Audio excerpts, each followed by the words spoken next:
This is part 2 of an analysis of the UUA Board of Trustees official apology for clergy sexual misconduct that UUA Moderator Jim Key, also known as risk management consultant James See No Evil Key, delivered, inserted into the middle of his first moderator's report to a General Assembly of the Unitarian Universalist Association in late June of 2014. It's full of minimization and includes some brazen bald-faced lies. We've already gone over it in a previous video clip, and we're just finishing up here. Now, some of you have heard this apology from this stage before and might justifiably ask, what is different now? And why should you have any confidence that this time there's an institutional will to make the process of filing a complaint more transparent, but most of all, more compassionate? Okay, this is very interesting, because what he's referring to is a previous UUA official apology for clergy sexual misconduct that was delivered by UUA Executive Vice President, with the accent on vice, excuse me, Kathleen K. Montgomery. It was delivered during the year 2000 General Assembly of the Unitarian Universalist Association, also known as UUA GA. So 14 years earlier, the Executive Vice President of the Unitarian Universalist Association delivered an official apology for clergy sexual misconduct on the part of the UUA administration. This actually came just less than 2 months after I protested outside 25 Beacon Street, the headquarters of the UUA in Boston, basically protesting, not just clergy abuse itself, but the mishandling of clergy abuse, the complicit negligence and the obstruction of justice and so on. I protested outside 25 Beacon Street in early May of 2000, and this apology, the first one, was delivered again at the UUA GA of 2000, which occurred in June, so but well before the end of June. So less than 2 months later, this official apology was delivered. Now here's the interesting thing, because he talks about, well, what's different, Well, what's different is the first apology, to the best of my recollection, did not contain any brazen, bald-faced lies, amongst other things, It was actually a better apology, but try finding it. Try finding that first apology that was delivered in 2000 by Kathleen K. Montgomery. You won't find it online. It was removed years ago, along with a whole lot of other, older material that was on the internet about clergy misconduct, how it's handled, and so on and so forth. A whole lot of stuff got wiped from the internet around this time.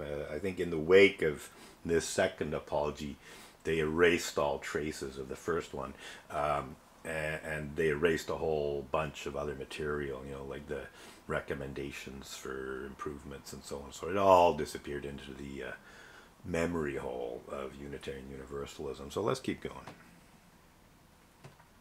I pledge as the Chief Governance Officer, along with your board, to hold all of us, both individually and institutionally, accountable to the values that are at our core. Finally, I want to acknowledge the courage of those of you who have had this experience but remained faithful to Unitarian Universalism and are helping us to live more fully and truly into our values. So blah, blah, blah.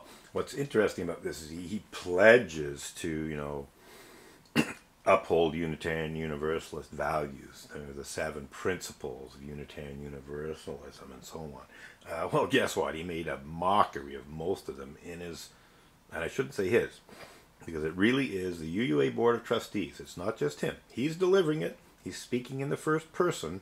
He's talking, he's saying I this and I that. But this is the UUA Board of Trustees official apology. And by extension, it's the institutional apology of the Unitarian Universalist Association as a whole. This is the second Unitarian Universalist Association apology, formal apology, official apology, whatever you want to call it, for clergy sexual misconduct, 14 years after the first one. This is not just Jim Key as an individual. This is the UUA Board of Trustees as a group, and essentially the UUA as an institution. So let's just keep going here. These are the true brave souls of our faith that we've been talking about all week. That's funny. He talks about these are the true brave souls. So he's talking about those victims of clergy sexual misconduct who actually did have the courage to make a fuss about it publicly prior to 2014. And quite frankly, it wasn't very many. There was this group, UU Safety Net. There were a few victims of clergy sexual misconduct in that group. There was also some non-victim advocates, you know. And then prior to UU Safety Net, which I think was created in, I don't know, early 2010s, shall we say. Prior to that, in the 1990s, late 1990s, there was another group called UUs for Right Relations, which Reverend Deborah Pope-Lantz was a member of. And of course it also had, you know, various complainants and victims in its membership. So, you know, according to Jim, according to the UUA Board of Trustees, you know, these are the true brave souls. And yet, soon after this apology was delivered, UU Safety Net ceased to exist.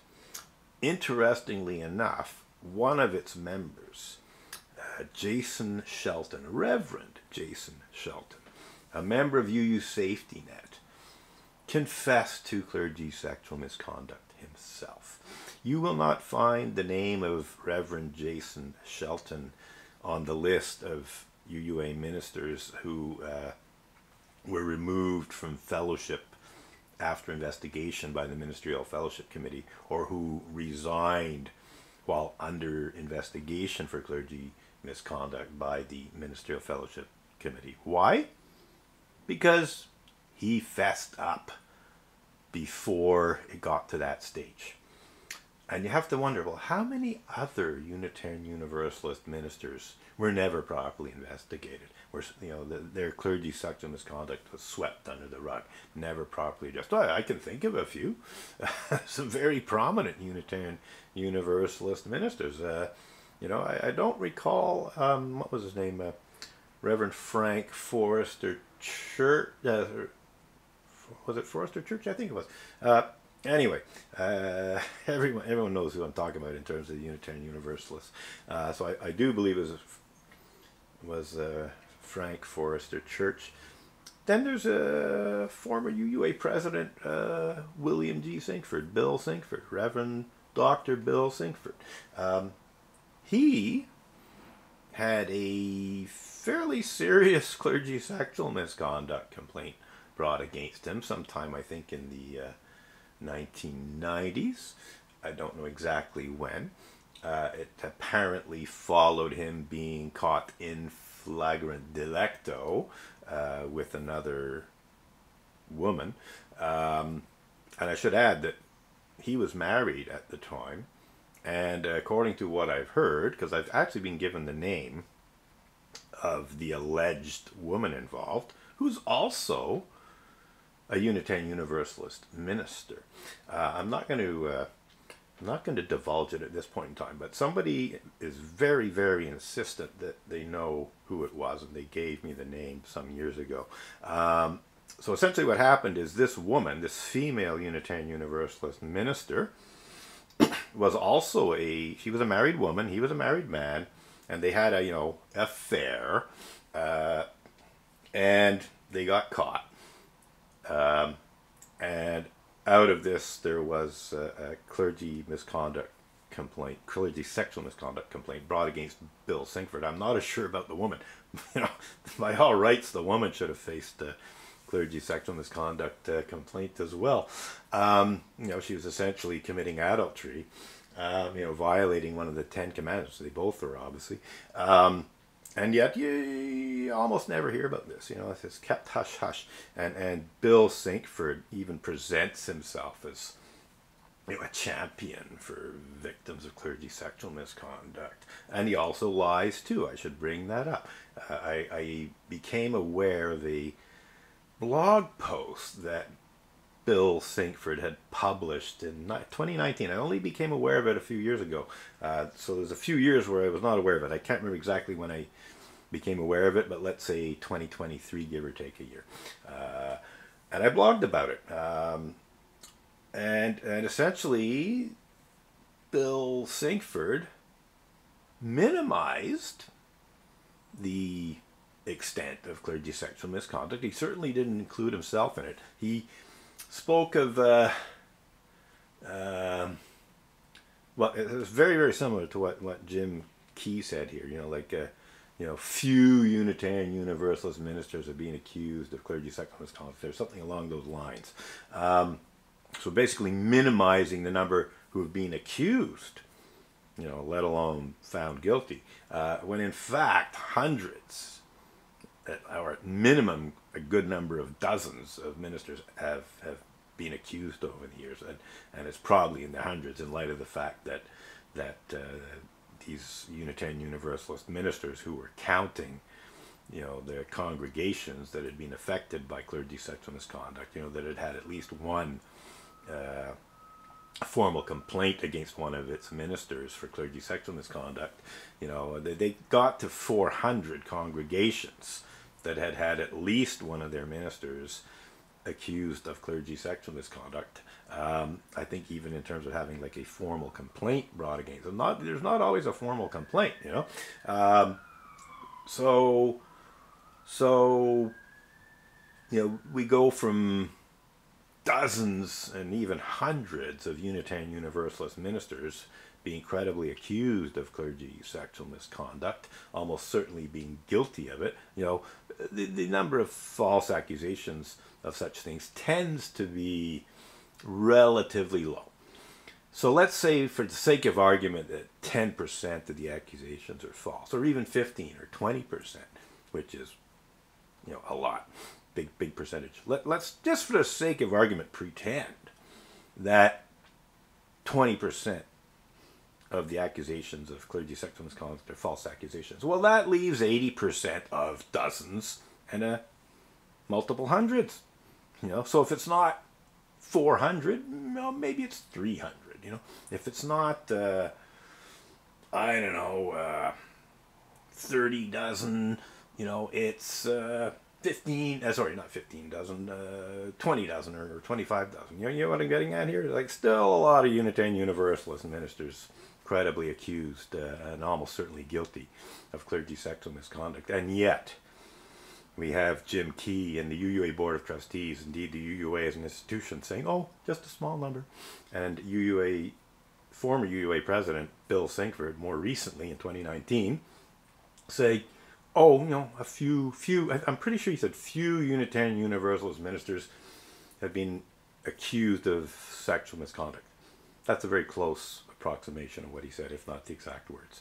And that post is still there. Just search Bill Sinkford, Portland Unitarian Church, and you'll find either his original post or you'll find my blog posts about his bullshit and lies. Oh, and one thing about his claim is he said that only one Unitarian Universalist minister had been convicted of sex crimes against a child, convicted of sexual abuse of a child or children.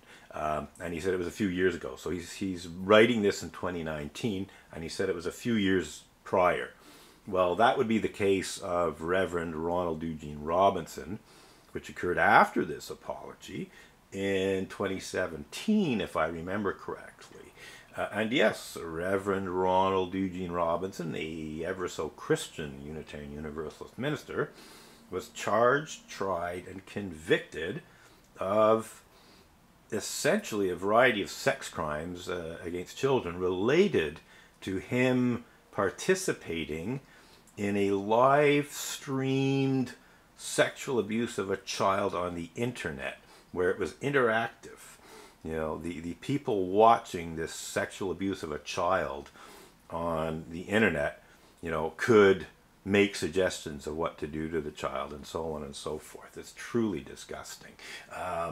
So this is the case that former UUA President Bill Sinkford says, oh, just one, only one. He knew about Reverend Mac Wallace Mitchell. It's almost impossible he didn't know about that. He knew about Reverend William Alexander Sandy McEachern of the Oakland and Unitarian Universalist Church in Indianapolis area, if I remember correctly. And getting back to Reverend Mac Wallace Mitchell, we're talking about the Northborough and Westborough Unitarian Universalist parishes in Massachusetts. If you Google Reverend Mac Wallace Mitchell and rape and so on, you'll find it. Maybe leave out the Wallace, because a lot of the reports don't have his middle name in it. But Jim Key knew about these cases. The UUA Board of Trustees knew about these cases because both Reverend Mac Wallace Mitchell and Reverend William Alexander Sandy McEachern were removed from fellowship by the Ministerial Fellowship Committee in the wake of being convicted of sex crimes. I believe William Alexander Sandy McEachern was removed from fellowship in 1988, and I believe Reverend Mac Wallace Mitchell was removed from fellowship in 1992, 4 years later. They were removed from fellowship. They were investigated. You know, they went to trial and they were found guilty. You know, so what's the ministerial fellowship going to do when they're found guilty in a court of law? You know, it can't exactly sweep it under the rug, can it? Especially since these cases were publicized in the press. You know, so they were removed from fellowship. And the Ministerial Fellowship Committee is a subcommittee of the UUA Board of Trustees. So it's inconceivable that the UUA Board of Trustees as a group and UUA Moderator Jim Key as the moderator of the UUA Board of Trustees did not know about these two cases where ministers were removed from fellowship. And there are some others, I believe, too, less serious cases. Who knows, you know, how serious they were. But I think there were a few other cases where prior to this apology, ministers had been removed from fellowship. And again, I personally told UUA Moderator Jim Key about the Reverend Mac Wallace Mitchell case in a telephone conversation that I had with him in September of 2013 and in some emails. I held off on talking about the Reverend William Alexander Sandy McEachern case because although I knew about it and I knew there'd been a conviction, I did not know the name of the minister. I didn't even know exactly which Indianapolis area church it was. I only found that out later. So let's see what's left here.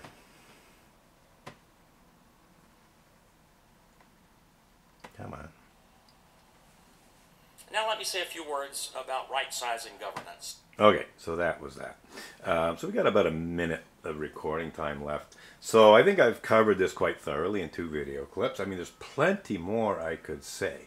But what I think is important at this point in time, we're talking late April of 2025, so more than a decade after this totally worthless official apology for clergy sexual misconduct was delivered, is you know, this is online. This is available now. The transcript's available now. You know, essentially the UUA Board of Trustees is still lying, and you know they have not acknowledged any wrongdoing. Very soon after this, I said, no, you got to tell the truth. You got to admit, you know, and you got to do a whole brand new apology. And while you're at it, why don't you throw in an apology for non-sexual misconduct as well? I'm still waiting. It's April 2025, and this is the status quo. at the UUA.